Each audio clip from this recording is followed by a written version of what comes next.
en acide dans son corps. Est-ce que vous voyez un peu? Parce que l'alimentation fonctionne avec la spiritualité. Il n'y a pas d'alimentation sans spiritualité. Est-ce que vous voyez un peu? Il n'y a pas d'alimentation sans spiritualité.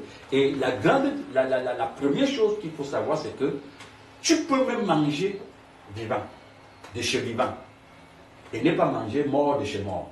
C'est-à-dire que quoi, tu te mets vraiment à l'écart de tout ce qui est industriel, tout ce qui est cuit, tout ce qui est carné, c'est-à-dire les viandes et consorts. Tu peux te mettre à l'écart de ça, mais tu es toujours malade. Et vous savez pourquoi? Parce que tu manges au niveau de tes pensées. Tu vois ça? Quand tes pensées ne sont pas refaites, c'est-à-dire ne sont pas régénérées, ce que tu manges dans la pensée, les pensées que tu as, les idées de guerre, les comportements de vengeance, de rancune, d'envie, de colère, ça te rend malade. Parce que à l'hôpital, quand on fait le diagnostic, regardez où les analyses, ou les examens, ça reste beaucoup, on va fouiller toujours les mouches, les couleurs des mouches. Ça veut dire quoi? J'explique ça simplement. Quand on dit par exemple, les selles sont jaune pâle, ouais, c'est les couleurs qu'on cherche. Et quand on a trouvé la couleur de la mouche, on va prescrire un médicament qui a la couleur de la mouche. Si on fait une analyse, on trouve que c'est au niveau de l'oreille droite que tu as des problèmes, le médicament ou le nom de la maladie va être en fonction de ce qu'on a trouvé. On va dire, tu as une droitite, par exemple. N'est-ce pas? Et on va aller prescrire les médicaments pour faire quoi? Pour tuer la mouche qu'on a trouvée là. Quand on va toucher, parce que quand on dit colère, quand on touche le foie, parce que les blaguons parlent de notre foie. Le foie, c'est la partie dans le corps qu'il ne faut pas trop blaguer avec. Parce que c'est la partie qui régule beaucoup de choses. Maintenant, quand le foie est touché, on va te présenter beaucoup plus des choses comme la bière, les cigarettes et consorts. Mais on omet toujours de dire aux gens que les rancunes, les pensées qu'ils ont créent une surcharge de toxines sur le foie. Donc tu peux avoir ton foie touché parce que tu as des mauvaises pensées. Le mot colère, quand on dit colère, quelqu'un est colérique. Observez bien quand vous êtes en colère, vous allez voir parfois vous tremblez. On vous a mis une décharge électrique. Tu vois qu'il y a des gens quand ils tremblent, quand il est en colère, il tremble, n'est-ce pas? C'est comme si c'était une décharge électrique qu'on a envoyée sur toi. Et quand tu trembles là, tu penses que c'est seulement tes mains là qui tremblent. Même tes organes fonctionnels à l'intérieur sont tremblés. Imaginez un foie qui est en train de trembler tous les jours de peur, trembler de vengeance, de haine.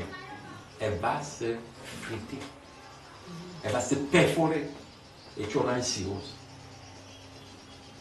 Est-ce que vous voyez un peu? On peut prendre le poids parce qu'on a les mauvaises pensées. Parce qu'on pense trop. Bon, on est toujours en train de se plaindre. On m'a abandonné. Pour les mamans, généralement, ou les papas, c'est oh, mes enfants m'ont abandonné. On s'occupe plus de moi. Vous voyez, en Europe, par exemple, c'est pourquoi on a pensé de faire le centre des vieux, des retraites. Et parfois, quand vous voyez les gens partent là-bas, ils meurent vite parce que les enfants l'ont abandonné. Vous voyez sur les livres, quand vous allez dans les lits des hôpitaux, tu vois les malades meurent vite parce qu'on les a abandonnés. Il n'y a pas d'affection autour du malade. Quand le malade entre, la première des choses qu'on lui présente, c'est la facture. Et le gars où il est là, la facture de sa maladie qu'on a diagnostiquée, depuis qu'il était dehors en activité, il n'avait jamais eu ce montant-là. On te dit, on va faire ton opération, ça coûte 1 million. Pourtant, depuis qu'il est né et qu'il travaille, il n'a jamais eu 1 million dans son compte. Il y a d'abord ça qui va le tuer. Deuxième chose, le nom de la maladie qu'on va donner. Le nom même, d'abord, est tellement costaud que le malade même n'arrive même pas à prononcer. Ça aussi, ça va le tuer. Vous voyez le problème, c'est-à-dire de la fragilité de l'être humain. L'être humain aujourd'hui, tellement, on lui est désorienté et orienté ailleurs qu'il n'a plus de racines. C'est une plante qui est desséchée. Le Christ le disait, si on a fait ça au bois vert, combien de fois au bois sec que vous êtes. Vous pensez que les paroles là, c'est des paroles. Moi, je ne blâme pas avec les paroles de la Bible, hein, parce que les paroles de la Bible sont vivantes. Il nous a appelé le bois sec, non? Qu'est-ce qui nous a rendu sec? C'est la manière dont nous pensons. C'est la manière dont on voit la société. C'est le regard qu'on nous a donné. C'est ça qui nous a séché, comme vous voyez là. Est-ce que vous comprenez? Donc, ça fait en sorte que chacun de nous peut refaire sa santé. Parce que la santé n'a pas besoin de 20 années d'études. Il faut juste comprendre que où tu es là, tu n'es pas un omnivore, tu es un frugivore. Ça passe. Parce que quand on est un omnivore, on te dit que tu manges tout, mais tu fais de ton intestin un jet, un photo. Mais l'intestin humain n'est pas construit pour tout recevoir. Alors, quand vous mettez l'intestin, qui est comme le deuxième cerveau, mal en point, vous attendez à quoi? Vous attendez à quoi? Vous allez avoir tous les maux, toutes les complications, toutes les difficultés. En tout cas, pour moi, aujourd'hui, je bénis Dieu parce que mes heures de prière ont diminué. Parce qu'avant, il fallait trop prier que oh, j'ai mal au ventre, tu pries. Oh, j'ai la migraine, tu pries. Oh, j'ai mal au rein, tu pries. Mais pourtant, quand le Seigneur te fait comprendre que tes reins là, il faut prendre soin de ça. Le ventre, il faut prendre soin. Le corps là, il faut prendre soin. Quand tu prends soin de ton corps, tu comprends normalement que tu n'as plus trop d'efforts à faire. Ça, c'est ça. Mais on ne peut pas arriver au niveau où on prend soin de son corps si la pensée n'est pas régénérée. Quelqu'un se lève un matin, il va dire, on dit hypertension artérielle. Qu'est-ce qui a favorisé ça? Mais on ne te dit jamais que l'hypertension artérielle dont on est en train de dire là, elle a été provoquée par. On ne parle que des effets, jamais la cause. La cause, c'est quoi? Et nous aussi, pendant longtemps, on ne se pose pas la question, mais quelle est même la cause de l'hypertension artérielle? Je vous dis, depuis mon enfant jusqu'à aujourd'hui, je me suis rendu compte que même le nom des maladies ont changé. Même les noms des maladies ont... C'est comme si des nouveaux maladies aussi ont vu le jour. Les maladies naissent tous les jours. Mais qu'est-ce qui fait naître ces maladies? Les mauvaises informations. L'ambiance de la société dans laquelle nous sommes fait naître de nouvelles maladies. Quand les gens sont dépressifs aujourd'hui, les gens ne peuvent plus vivre sans tranquillisant. Pourquoi? Parce que les informations. N'est-ce pas? Nous étions l'autre dernièrement au bureau.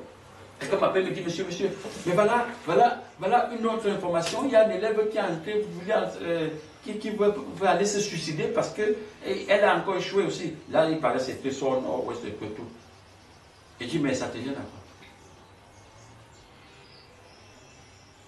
Il dit, mais toi tu paniques maintenant, pourquoi? Tu vas faire quoi là?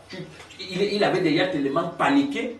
Il dit, tu as su une information, tu n'as même pas vu l'élève, tu as déjà paniqué jusqu'à ce que tu transpires.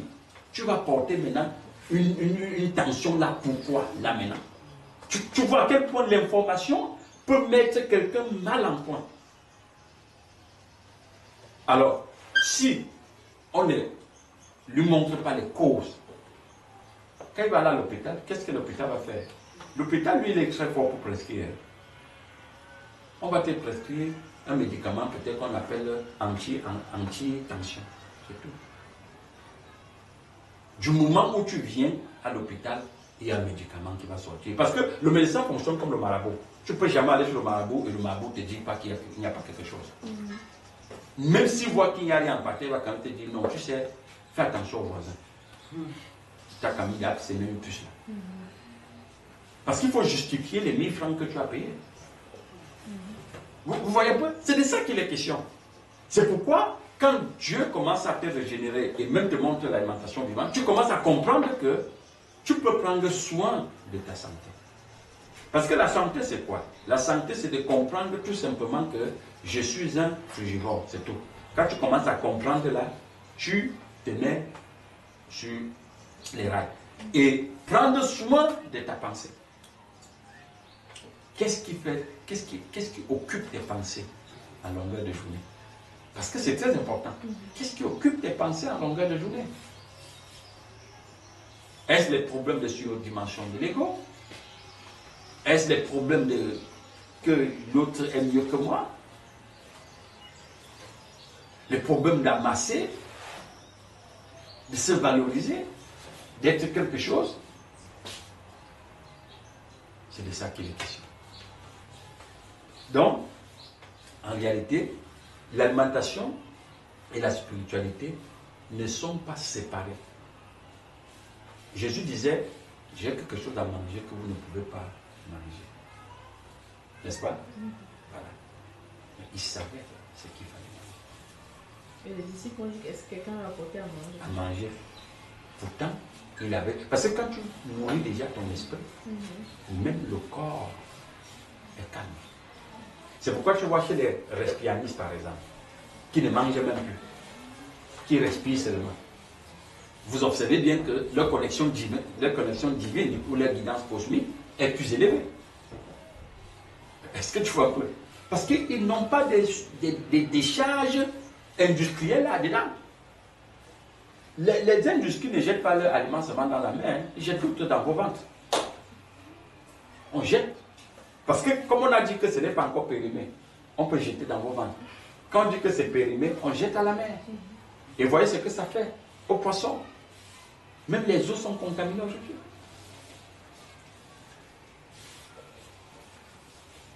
Donc on ne vous mentez pas. Si vous mangez mort, vous êtes mort. Si tu manges cuit, tu es cuit. C'est ça. C'est très important.